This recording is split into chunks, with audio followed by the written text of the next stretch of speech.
So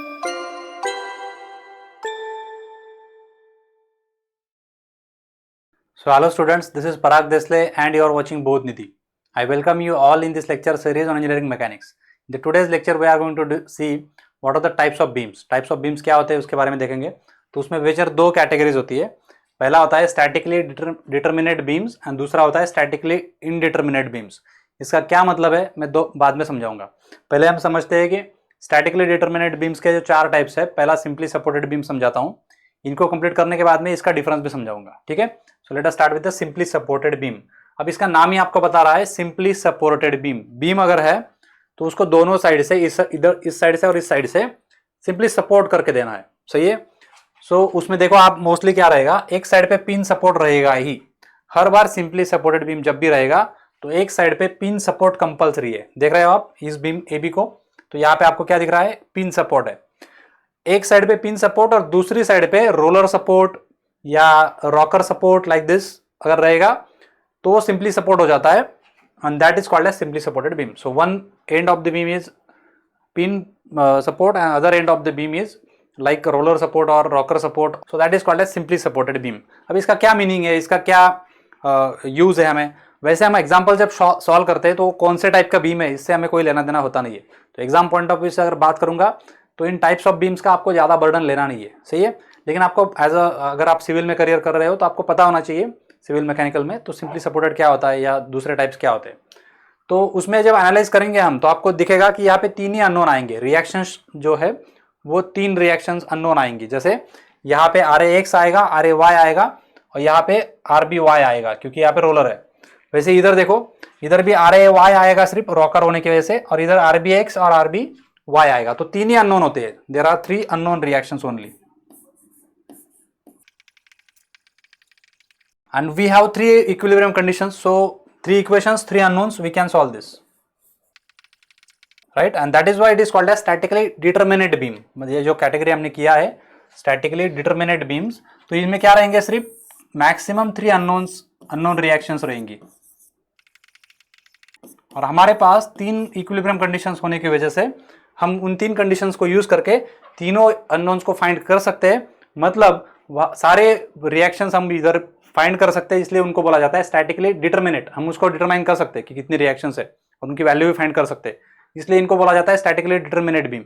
इनके case में वैसा नहीं है. इसके केस में अननोन के number of unknown reactions are more than 3 and that is why we cannot solve them completely and that is why they are called as statically indeterminate beams. कौन से बाद में देखेंगे. तो यहां तक क्लियर है सबको. तो यहाँ पे क्या क्या है, RAY है समझो, यहाँ पे RAX है एंड RBY है क्योंकि रोलर है. तो तीन ही अननोन है. सिमिलरली उस साइड पे भी. सही है. नेक्स्ट है ओवरहैंगिंग बीम. ओवरहैंगिंग बीम मतलब क्या है, यहाँ पे हमें पिन सपोर्ट किया हुआ है, यहाँ पे रोलर सपोर्ट है. मतलब इसका और सिंपल सपोर्टेड का बीम का स्ट्रक्चर सेम ही है. सिर्फ इसमें क्या है कि एक लोडिंग जो है वो कैंटिलीवर मतलब बाहर निकला हुआ लोडिंग है. जैसे इस तरह का एक एक्स्ट्रा बाहर निकला हुआ पार्ट है जिसको कोई इधर से सपोर्ट नहीं है, जो कि इसके स्ट्रेंथ के ऊपर बना हुआ है. बीम का उतना स्ट्रेंथ है कि उसको पकड़ के रखा हुआ है, उसको उस तरह से उसको होल्ड करके रखा हुआ है. तो that is called as overhang beam. मतलब दो सिंपल सपोर्ट्स रहेंगे, एक पिन सपोर्ट या रोलर सपोर्ट. जैसे यहाँ पे देखो, यहाँ पे पिन है, यहाँ पे रोलर है. इस साइड पे भी ओवरहैंग कर रहा है, इस साइड पे वो ओवरहैंग कर रहा है. उसका नाम ही बताता है हमें ओवरहैंग. मतलब लटक रहा है, वो सपोर्ट से बाहर लटक रहा है, इसलिए उसको बोला जाता है ओवरहैंग. इसमें भी तीन ही अननोन है. देखो RAY, RAX and RBY. RAY, RBY, RBX. तो तीन ही रिएक्शंस अननोन रिएक्शंस है, इसलिए ये डिटर्मिनेट है. सही है. इसे बोला जाता है ओवरहैंग बीम. फिर आता है कैंटिलीवर बीम. कैंटिलीवर बीम मतलब क्या, जिसका एक सपोर्ट जो रहेगा फिक्स सपोर्ट रहेगा. मतलब इस तरह से उसको पकड़ लिया. अब ये जो पेन मैंने पकड़ा हुआ है ये कैंटिलीवर बीम है. मतलब इस साइड से इसको रिजिडली पकड़ने की वजह से ये रोटेट नहीं हो पाएगा. इसके अगर कोई भी लोडिंग कर दोगे आप तो भी चलेगा. जैसे आपका गैलरी होता है, बहुत सारे स्ट्रक्चर्स में आपने देखा होगा, बिल्डिंग्स में ये बिल्डिंग रहता है तो उसका गैलरी जो रहता है वो बाहर आया हुआ होता है. तो जो गैलरी जिस बीम के ऊपर टिका होता है उस बीम को क्या बोला जाता है, कैंटिलीवर बीम बोला जाता है. यहाँ पे आदमी खड़ा है समझो, तो ये आदमी का वेट जो है इस गैलरी के ऊपर जो लग रहा है, इस बीम के ऊपर, ये बीम यहाँ पे फिक्स किया हुआ है दीवार में. वहाँ पे जो कॉलम है उसके अंदर वो फिक्स किया हुआ है. उस वजह से वो बाहर निकला हुआ बीम को बोला जाता है कैंटिलीवर बीम। अब कैंटिलीवर बीम इस तरह से दिखता है, जिसका एक एंड क्या रहेगा, फिक्स रहेगा। यहाँ पे देखो एक एंड फिक्स है, बाहर जाके इस तरह से मुड़ा हुआ है, इधर खींच रहा है कोई केबल, उसको ऊपर से लोडिंग है, तो इस पूरे सपोर्ट ए के ऊपर पूरा का वेट टिका हुआ है। सही है। यहाँ पे देखो ये वेल्डेड पिन है, यहाँ पे पिन है लेकिन वेल्ड कर दिया है, तो ये फिक्स हो गया। तो यहाँ पे जो लोड है वो एक ही पूरे बीम के ऊपर जो लोड लग रहा है वो उस पॉइंट के अबाउट मूवमेंट क्रिएट करेगा, उसको रोटेट करने की कोशिश करेगा, और ये फिक्स होने की वजह से उसको रेजिस्ट भी करेगा। उसको क्या करेगा, वो रेजिस्ट भी करेगा। तो तीन रिएक्शन आती है, हमें पता है फिक्स सपोर्ट के में क्या क्या आता है।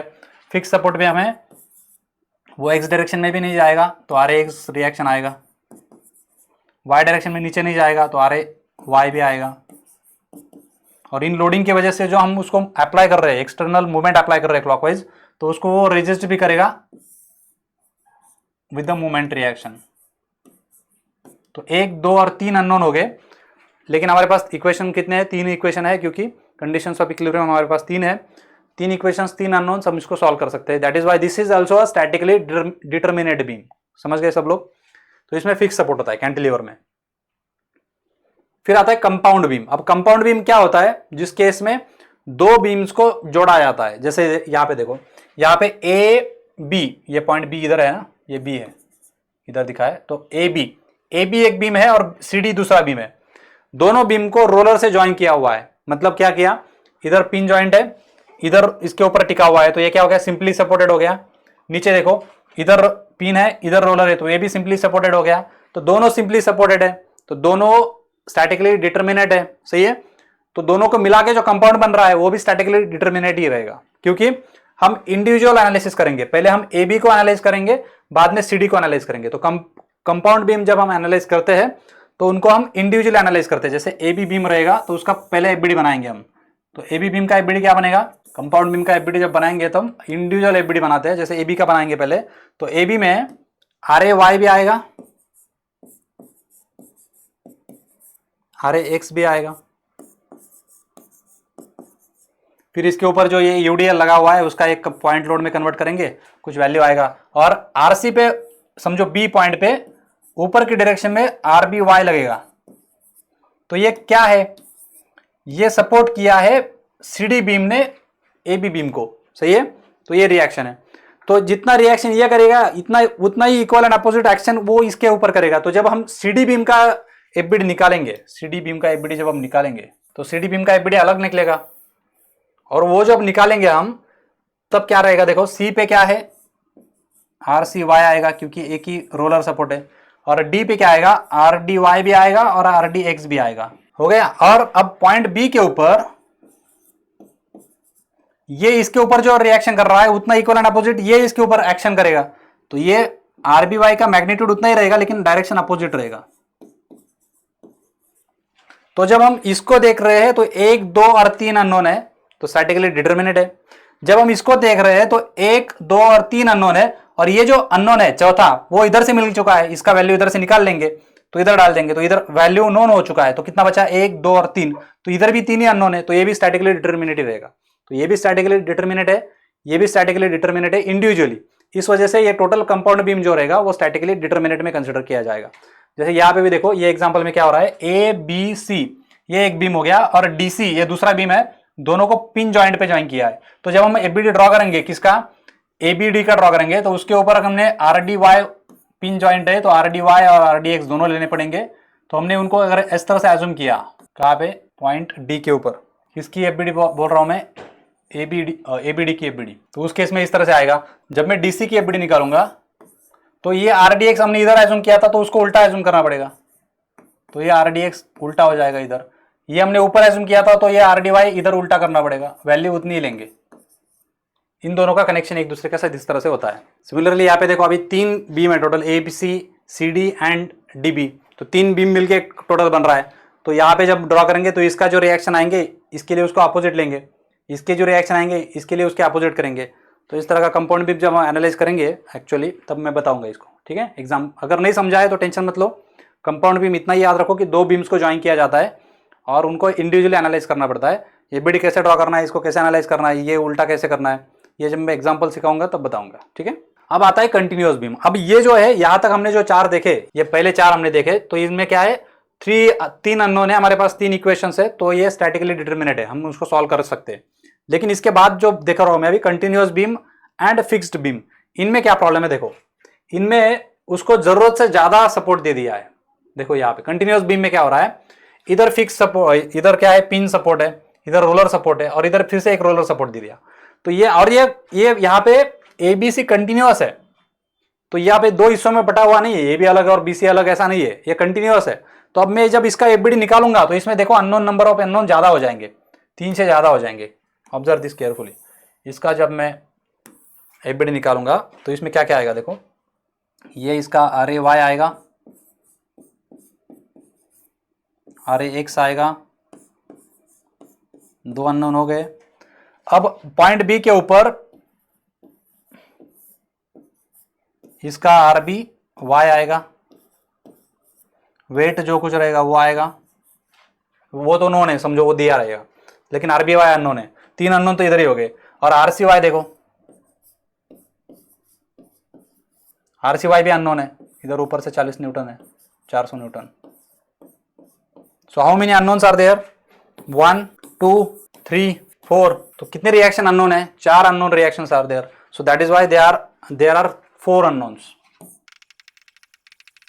और हमारे पास इक्वेशंस कितने हैं, 3 ही इक्वेशंस है, that is why this is a statically indeterminate. Clear है, इसको हम सॉल्व नहीं कर पाएंगे क्योंकि इसमें नंबर ऑफ रिएक्शन ज्यादा है, इसको जरूरत नहीं इतने सपोर्ट देने की, इसलिए उसको स्टैटिकली इंडिटरमिनेट बोलते हैं। जैसे वैसे ही फिक्स बीम भी होता है, फिक्स बीम मतलब क्या, दोनों साइड से उसको फिक्स कर देते हैं, इधर से भी फिक्स सपोर्ट है, इधर से भी फिक्स सपोर्ट है। तो इसमें कितनी रिएक्शंस आएंगी, 3 रिएक्शंस आएंगी, एक आएगा आर ए वाई, एक आएगा आर ए एक्स, और मूवमेंट अबाउट ए आएगा, ये भी एक रिएक्शन है। फिर इधर भी क्या आएंगे, ये समझो ए और ए बी पॉइंट है, तो इसमें क्या आएगा, R B X, R B Y and movement about B point. कितनी रिएक्शन हो गई भाई टोटल, 1 2 3 4 5 6, 6 अननोन्स। कितने इक्वेशन है हमारे पास, 3 equations. Can we solve this, we can not solve this, that is why this is statically indeterminate. अगर यहाँ पे एक साइड पे फिक्स है और दूसरे साइड पे पिन है तो भी वो स्टैटिकली इनडिटरमिनेट हो जाता है, क्योंकि इसके 3 और उसके 2 5 बन जाते हैं, सॉल्व नहीं होगा। एक साइड पे फिक्स है और दूसरे साइड पे रोलर सपोर्ट है तो भी स्टैटिकली इंडिटरमिनेट हो जाता है, क्योंकि ये 3 और रोलर का एक 4, तो मतलब 4 बन जाते हैं, तो भी वो सॉल्व नहीं होता है। उस वजह से फिक्स सपोर्ट हमेशा कैंटिलीवर ही होना चाहिए, तभी वो स्टैटिकली डिटरमिनेट होता है। ये आपको समझ गए दोनों में क्या फर्क है। इसमें number of more than 3 unknowns, इसमें क्या होता है, there are more than 3 unknowns. Clear, that is why we cannot solve them with the conditions of equilibrium. So that is how we have covered this type of theory part of this types of beams. See you in the next lecture. Take care. Good day. Bye bye.